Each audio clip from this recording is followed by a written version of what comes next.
I came to America when I was about 7 years old. My dad got a job here, so we immigrated. I had a pretty normal life. Went to college, went on to become a drug counselor, got married, had 2 children, started to get divorced and got involved with the wrong bloke and made some really bad decisions. And within about 7 months, I went from having everything to losing everything. I was with my boyfriend and he stole a camcorder. I ended up getting arrested for burglary of a building, and then all of a sudden somebody walks in and says, "We have a deportation order on you and you're never going to get out and see your family, your children, your kids have life here again." My worst experiences were once immigration took me into custody. Nobody spoke to me, nobody told me what was happening. I was transferred 800 miles away from where I'd been.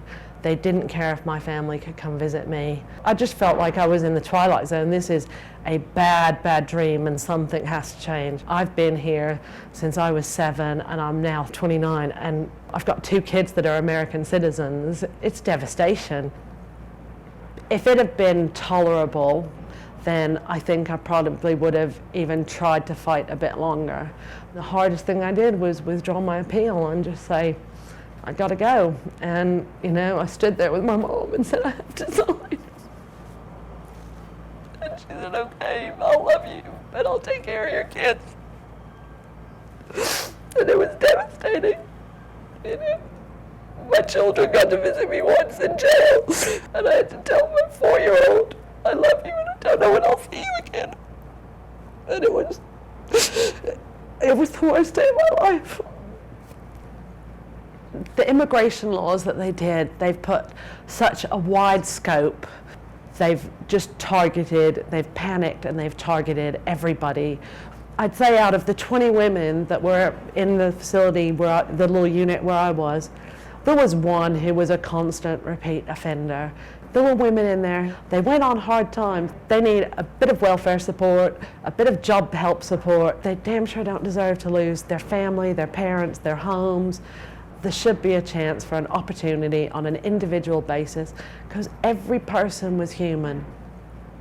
When I got deported, they said I'd be deported for life. I thought, oh my God, what the hell do I do? I hadn't lived in that country since I was 7, and it's just the little things. I mean, my son used to say to me, Mommy, when are you going to be able to come have lunch with me at school? And it was like, they're the things that break your heart. My daughter made cheerleader and I wasn't there for the tryouts. So I never thought I'd be able to come back, and all of a sudden it kind of came up and said, why don't we actually try and apply for this? And I just didn't even think positively about it. I went through the motions, got an appointment to go to the embassy to apply, walked up to the little window and they looked at the top one and said, no. But the woman I spoke to, she did take a bit of time, she flipped through it and she actually said, okay, we'll send this to Homeland Security.